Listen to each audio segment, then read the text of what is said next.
Sailing full steam ahead into session 2, we have our moderator, head of CAMDU, Ms. Giannetti George, Mr. Eugene Gabriel, proud owner of E&E Agrochemicals, from St. Lucia 360, Mr. Ronald Rahul, and Ms. Toiler Lago, Innovation Entrepreneurship Specialist to the UECS SCIP.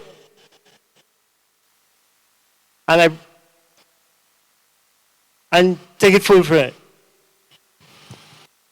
Thank you, Mr. St. Mary. Welcome, viewers online, the virtual world joining us, and here on this beautiful afternoon in Heroes Park. Let me take this opportunity to welcome you to our second discussion for the day as we bring a close to Innovation and Creativity Week, or Creativity and Innovation Week. And we have with us our esteemed panelists. Let me begin here on my left with Mr. Eugene Gabriel. We'll begin with each of you telling us something about yourself and the businesses that you are here to speak about. So, Mr. Eugene, tell us about yourself, Mr. Eugene Gabriel. Good afternoon. My name is Eugene Gabriel. I am the founder and managing director of E&E Agrochemicals. I manufacture agrochemicals for the agricultural sector. I'm introduced to the blue economy. We use products from the ocean to create our fertilizers. Oh, wow, that's impressive.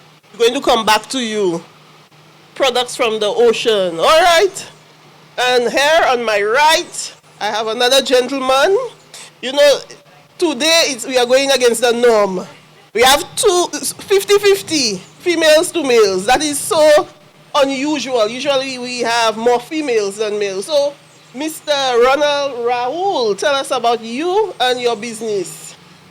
Hi, good afternoon. My name is Ronald Rahul from Castries, and the business is St. Lucia 360. We basically captured St. Lucia in a virtual format where you could explore the island from the north, Cap Estate, all the way to the south, from anywhere on the globe. You could take St. Lucia with you in your pocket, on your smartphone. Not only the land part of St. Lucia, we also do the underwater as well.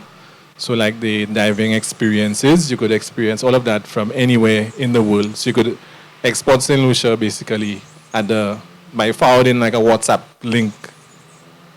That's impressive. And in this world of technology, wow. So you can visit St. Lucia anytime, anywhere. That is correct. That sounds exciting. We also have with us Miss Toiler Lagon. Correct. Tell us about the business or the institution that you're involved with. Well, today I'm here in the capacity representing the OECS SCIP, which stands for the Skills and Innovation Project, which is housed under the Ministry of Education. I can't say that I am an entrepreneur in this post, but I do have quite a bit of experience. In fact, that would, of course, be informing my role as the Innovation and Entrepreneurship Specialist, who's here to facilitate, really, of course, young entrepreneurs and enabling the youth so that they are empowered to produce innovative ideas that, of course, could stand the test of time within the market. I'm also very grateful to be a panelist because my grandfather is a fisherman. I have great recollections of being underwater, so even exploring the conversation with regards to innovation in the blue economy is very exciting. I'm here to learn from these gentlemen and their business experiences and see how we can, of course, use that to propel our project and empower the youth the same in joining in the blue economy. Let's stay with you, since you have already delved into the topic of the blue economy. And if we look at our backdrop right there, we can see the theme, the oceans call, innovate, sustain, prosper. How do you see the work that is being done through SCIP aligning with this theme? Okay, so it's right up our alley as far as innovate, sustain, and prosper. The project was designed, of course, on the Sustainable Development Goals, one of those being enabling innovation. I think that we're at a critical point whereby, especially with what's going on internationally with trade and what's happening with the US versus other parts of the world, it's really important that we hold our own. And we can. I do believe that we've been set in the mindset of being in survival mode, and we need to pivot now into creating. This is our shortfall. This is what is happening for us. How can we create around it? And of course, tourism has been a breadwinner for St. Lucia, likewise agriculture. But I really do applaud the government of St. Lucia for taking a focus point with regards to looking at how we can, of course, continue to empower these industries because they are our biggest income earners. But how can we look at the blue economy in and of itself to propel in that way? Our project, we will be providing a lot of help through the education system, ensuring that, of course, new education programs are designed with innovation in mind, so that the student in the classroom is not really just getting textbook knowledge, but they also have opportunities to look at real-time problem solving. If X, Y, and Z were to happen, how would you use your understanding of the technical field to, of course, create a solution? And again, the big word here really is creating. So I think that that's important.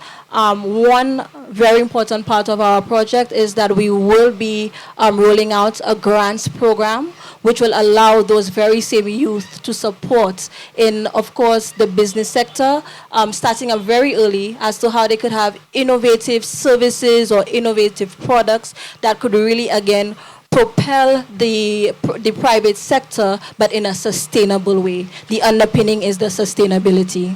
Excellent, excellent. Now, when you speak of youth, we tell us specifically what is your target group, because I heard you speak about the connection with education, and perhaps our viewers may think intuitively you're speaking about students in the education system, but what level specifically are you targeting? So we're making a deliberate attempt to target 18 to 35. Okay, and it's also linked very closely to students that are within the TVET space. It's not closed off to them, but we are again prioritizing that based on, again, labor market needs and appreciating that we really need to build capacity, and the way to build capacity is through creating. Okay, yes. Very good. Thank you so much for that. Now let's go over to Eugene Gabriel. Eugene is a self-made man, right? And as I listened to Toilet, I was thinking, wow, Eugene must be thinking he wish he had those opportunities when he started back then. So, Eugene, tell us, do you think the SKIP project is really going to be as impactful as we or as they think it's going to be?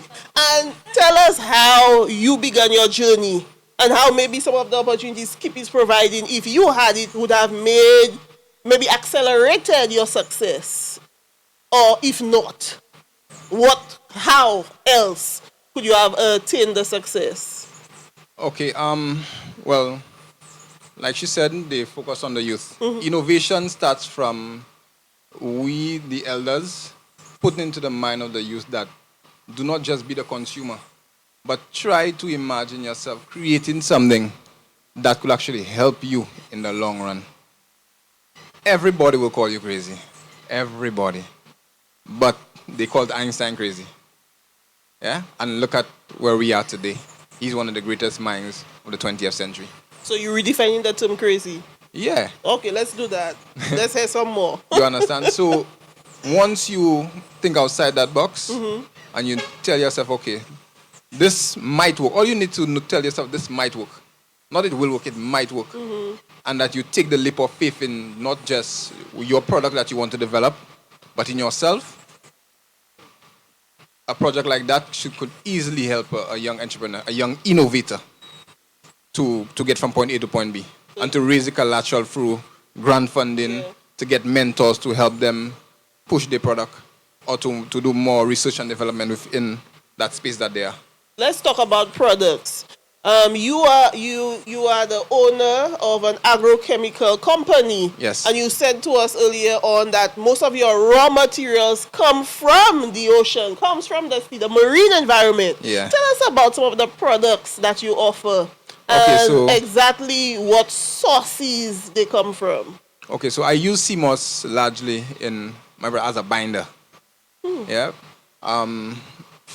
In the sense that because of all the nutrients that it carries, through our process, our manufacturing process, it enables the plant to be bioavailable to the plant itself. So again, like I said earlier, CMOS has many uses, including right now we're doing some research and development into bioplastics using CMOS. We have been successful, even with the sarcasm So seaweed. creating plastic. Yes, creating a bioplastic with it. Okay, so will that be some kind of biodegradable plastic? Yes, as you know, when you buy a pack of CMOS in the store or get it off the beach and you put it to boil, it starts to Yes, make that degrade. gel. Yeah. But also, if you leave it out in the sun and you allow enough micros to actually get to it, it hardens, and the elasticity of it becomes stronger in itself.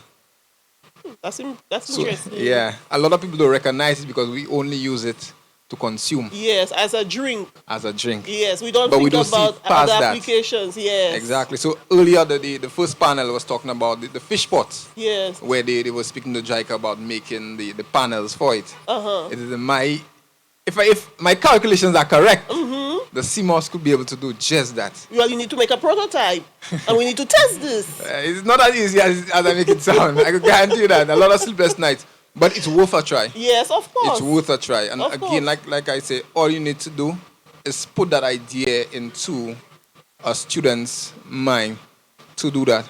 I cannot innovate everything, which I don't want to do because it's a very difficult process to do.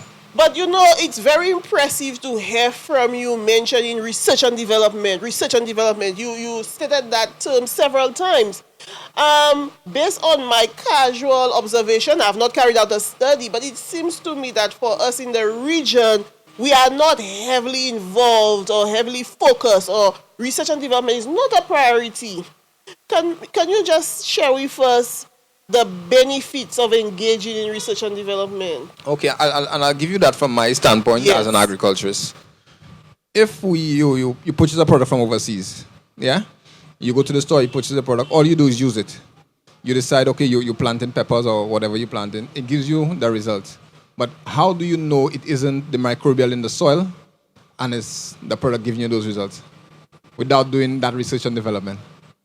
So you turn from not just being a consumer of the product that's bought, but the actual study into the involvement of the nutrients in the soil and the plant. The symbiotic relationship between the two. So is the CMOS the only natural resource that you use from the marine No, environment? I also use the fish waste. The fish waste? Yeah, to make the fish fertilizer itself, the fish Okay. hydrolysis. And one reason too, and a lot of fishermen and us other people to realize that every time you dump fish waste in the sea, these are the same places we go, we walk barefooted.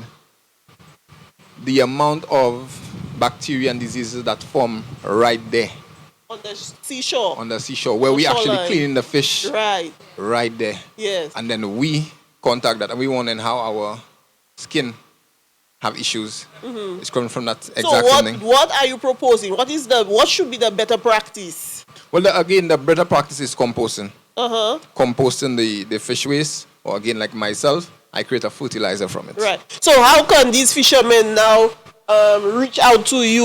What should they be doing with the fish waste? Should they be Well, collecting again, it in my opinion, and then each- getting it to you? each fisheries should have a bin, a fish waste bin.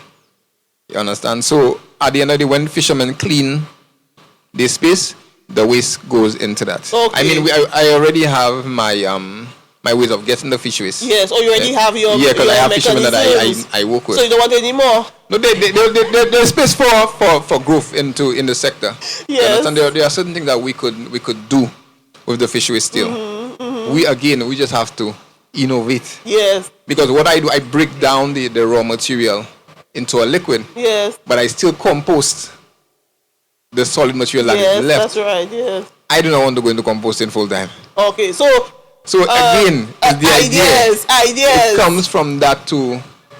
So a young person could move forward into something that they love, whether it be agriculture or whatever it is. Very nice. Even at home, you could do the exact same thing. Okay. All right. Thank you very much for that, Eugene. And now we're going over to Ronald. Ronald speaks a lot with great passion about, the use of technology and how we can bring images of St. Lucia to the rest of the world. This morning I got the wonderful experience to use this 360 technology for me to see areas right here close by that I had never seen from the perspective of looking from the top and then looking down. Ronald, tell us more about your business and what inspired you into this area of, business for yourself. What was your inspiration? Okay, I can tell you how it all started, right? I remember when leaving school on an afternoon, and I think it used to be the Liad building at Brazil Street. It's a strange story. And I'm not sure if I was the only student who was interested in magazines. And I would always be fascinated by the captures in the magazines, like the shots and everything. And it's long after, right, like, we also do real estate, but you realize when you advertise real estate, there's little traction. But when you advertise places of interest in St. Lucia, like people will be like, where is this? Is this St. Lucia? Yes. And I was actually taken aback, but why? How would people not know it's St. Lucia? Not realizing that a lot of us do not explore St. Lucia. They will be surprised to see many people that travel every summer, and there are places in St. Lucia that they do not know exist, right? So it came from that situation where I wanted to show people St. Lucia the way I saw it. And I'll tell you something, and even my family could attest to that. Once the weather is like really, really, really clear, I itch to head down the coast and just capture different scenic locations of St. Lucia. Like right now. Right. It's like, if I don't go, I see it like it's good weather going to waste. Yes. Right? So I just really wanted to, it's like when you see something, you realize, come have a look at this. So it was my way of telling St. Lucia, come, this is what I'm seeing when I see St. Lucia, when I see the pitons, right? I live above the city, and I challenge myself to capture the city from different angles, make it more interesting. Let me see. You understand? So St. Lucia has so much to offer in terms of scenery and history as well. The historical aspect of St. Lucia is so rich, and it's something that I really wanted to sensitize, especially the younger ones, like our culture, our history, and you want to get it to them in a way that's not boring, because to the other student, when you're in history, like, oh boy, you understand? So with technology, there are vivid ways to bring that across, right? And a lot of my work happened during during COVID. Yes. So I got a really unique opportunity to capture the beaches empty, the waterfalls empty, right? With permission, that is, not sneaking around. Yes, yeah. Right? And then when I started putting it together, then I realized, wait, there's more I can add to this, like the history of this area. And something I try to do, like I'm in the process of updating it right now, because inevitably there are changes to the landscape, like development and what the case is. So you want to keep it as current as possible, right? And you want to get that imagery across to people who cannot visit St. Lucia for one reason or the other, or who are trying to figure out where could I go, right? I can tell you, based on my research, there are not many islands in the Caribbean who have a virtual tour of their space, right? And like I always tell my children, right, ordinary doesn't cut it, right? Always go above and beyond. Always try to do more. Always try to stand out in what you do, right? Like when capturing a photo, it's not like I will not go and just, okay, I would try to figure out, okay, what's the best angle? What am I trying to relay? Right? What can I really get that really stands out? And that's the way I try to portray St. Lucia. Already it has its own natural beauty. Right? St. Lucia is, if you notice, St. Lucia is a perfect mix of mountainous region and flat areas. Viewfort, for example, Viewfort is mainly flat, but you have like Soufrière in these areas. And it's like a perfect blend. Okay? And St. Lucia, I don't know if many people notice that, but St. Lucia is a hot number on the international market now. Yes, we know right? that. We know that. When traveling, we went to like the strangest of places in a pharmacy somewhere in New York. Somebody was like, yeah, I heard about St. Lucia. Yes. And we were surprised. You understand? So I think we need to really realize what we have for our country. And St. Lucia 360, that's what it is. I try to capture the cultural aspect. So for the, you see, when I said earlier on, you like to talk about this with a lot of passion. You love this. We can see that. But as we want to hone in on the concept of the blue economy, how do you see St. Lucia 360 diving into the concept of blue economy? Okay, one of the areas we venturing into is underwater videography, and again, going one step further, there are a number of people who under the water is, let me tell you, somewhere completely different. It's absolutely amazing, but there are some of us sometimes for physical limitations, or sometimes we don't have the skill to dive. Be honest, for a population who lives on an island, most of us cannot swim. I don't want to put it that way. Let's challenge ourselves. This year, let this be, as we link to the blue economy, let us learn how to swim, snorkel. I agree. So tell us, go on. Okay, so what we're doing is, for the person who's not ready to go to dive or to swim as yet, okay, you can put on a pair of VR goggles and it'll be as if you're the one diving to the various locations, right? Or we could look at it in another way. Say a visitor comes with their spouse, and their spouse is differently able over the cases and cannot go down into the water with their spouse. They could actually stay on the boat and view virtually their spouse diving under the water. I would think after seeing that they would want to go into the water. I just had an idea, Eugene. How about if you do, you do site visits? So you'll give us like marines tours, and people can pick the spot where they want to have the underwater weddings. That could be a new business idea. We can do underwater weddings. Yeah, we've actually had an underwater wedding here, one or two. Yeah, and this time I captured it by aerial drone, right? But if it happens again, I plan on capturing it with an underwater drone. Yes, you see that right there? We could form a company, the four of us. So, do you see more room for innovation as it relates to that notion of doing those underwater tours, or viewing more of the underwater world? Do you think that would help us develop a deeper appreciation for the marine ecosystem? I know you heard this morning several speakers spoke about pollution and preserving. Even as we look at the theme, we talk about sustaining. So how do you think the service that you provide can help us to develop appreciation so that we can preserve and sustain the marine ecosystem? Okay, what I think it would definitely help. It's just like if somebody gives you an object you're not familiar with, you will not know the value, so you will not know how to necessarily appreciate it or take care of it, right?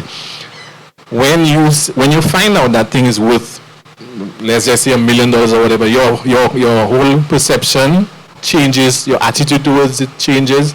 I think there are many of us who have not seen what it's like underwater, right? And you might see it on TV is one thing, but to visualize it in 3D, yes, where you're as if you're the one under there, is a completely different experience. And I think it would translate into a greater appreciation that, yes, we live on land, but what we do affects under the water tremendously. And the fact that we rely on the sea for our fish, Yes, seafood, or what the case is. Survival. Yeah, and inevitably what we do on land has a direct impact on what happens in the water. Absolutely. The more we see of what goes on under there, the greater an appreciation we have Yes. for the underwater. Sorry. Absolutely. So, thank you very much for that, Ronald. Eugene, as Ronald was speaking about the impact of the activities that we do on land and how it affects the marine ecosystem, do you have any fears or anxieties that the activities that we are engaged in right here on the land might be affecting the success of your business? Yes. Tell us about that. And again, it goes back to education. Educating the farmers that use those. It could be your nutrients, your other hazardous chemicals, the way they dispose of the bottles. You understand? Like the young lady said in segment 1, that she found so much herbicide bottles and like in Denry. They came down in the river. And all those things came from a farm or farms in the area. So we have to be aware that we need to make sure if we are doing this, we recycle it and get a way to shred it so that it does not end up into our waters. Because what impact will it have on your business? The main resource that you use, raw material, comes from the marine ecosystem? I don't know. That will in turn now, I will end up getting microplastics within the sea moss, because as we know, sea moss is a filter. So the microplastics will end up there. Do you want to tell us something about the effects of those microplastics? Again, because recently we have some consultants speaking on, actually you want to create for in St. Lucia legislation associated with reusable or providing incentives for plastic bottle use, like beverage bottles. And they spoke about the presence of microplastics in the blood. That's scary. Yeah, microplastics in the blood. It is. And its harmful effects on our human bodies. So it goes back to the exact thing you just said. So imagine we now have microplastics in our oceans where we harvest in sea moss. We go to the supermarket. The manufacturer of the sea moss will not even know if there is microplastics within the sea moss. Yes. And then we now ingest it. Yes. So now it goes back to the microplastics in the blood. Right. It goes full circle. And even when we think about our impact on what we do on the land and how it impacts the marine ecosystem, it's not just the farmers, because you mentioned the farmers, but we have to think about all of us and what we can do to ensure that we preserve our natural environment. Yeah, but even our marine wildlife, just like our turtles that come to lay nests on our beaches every year, remember they also eat the sea moss, they also eat the seaweed that is out there in our oceans. And if you read the statistics, microplastics is one of the biggest killers of our turtles. Yes. So. And we could be killing our own selves. Exactly. Yes. Toiler, as we have just listened to what Eugene Gabriel and Ronald Rahul have shared with us, as part of the SKIP project, will there be opportunities for the youth to perhaps engage in mentorship or internship with these people who are seasoned, who are successful? Is that going to be part of the SKIP project? First of all, that is every intention. Really and truly, and I'm happy that you mentioned it, even without us having a previous conversation about the need for research and development. And our project partners with 2 post-secondary institutions, the Sir Alpha Lewis Community College, as well as the National Skills Development Center. And really, what we're trying to emphasize, as I've mentioned, the incorporation of creativity and innovation within programs, but more so looking at that aspect of research and development that would marry academia and industry. Because we have a brilliant mind here, and as Eugene was speaking, I was like, everything he said with regards to how he went about developing his business, I don't necessarily think that was learned in the classroom. And that is something that you don't just pick up from a textbook, but you really do need that level of either mentorship or some type of collaboration. I'd like to say again, also, he made an important note that I can I can think of it, but I can't invent everything. And I think that that too is very important. That sometimes we place so much pressure on, oh, you're studying science, so you should design something that saves the world.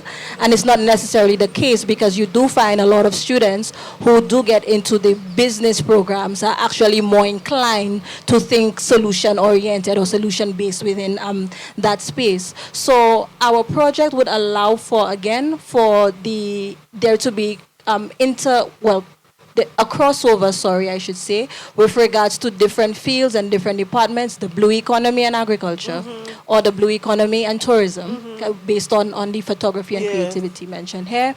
And on top of these cross sections, we also want to see how we can partner those students with the private sector. So there is very much a component that would allow for business development through grant funding for said students, whether it is to develop on their own innovations separately, or in what we call the consortia grants, where private sector comes together addressing a collective issue using those grant funding. So for instance, as mentioned, we see those microplastics being an issue. How can more business minds like the ones here on this stage collaboratively come together to design a concept and see it through its inception stage to actual delivery, in order to, of course, change the ecosystem within which their business operates. Okay. Because again, the underpinning is sustainability at the end of the day. Yes, yes. And again, it ties in with our theme, the Ocean's Call: innovate, sustain, prosper. So we hope by the end of this project, everybody involved can prosper, right? Absolutely. In a sustainable manner. In a sustainable manner. Yes. If it's not sustainable, we can't promise you anything. But really, what we really are trying to pull out of persons is whatever business idea you have, it really needs to be contributing and not taking from. We see a lot of persons just having pop-up businesses. For easy convenience, we tend to think very short term. I can make a profit now, and that's what's important. Yeah. But we don't realize the impact that it has, of course, on the environment, or even social settings as well. Okay. So it's really important that we address that when we look at innovations as well. Okay. So as we are winding down, I'd like to give you the opportunity to perhaps impart some words of inspiration out there to our viewers, and also let us know how we can contact you. Each of you. Toya, you. Okay, so again, I can be contacted via the OECS Skip St. Lucia unit.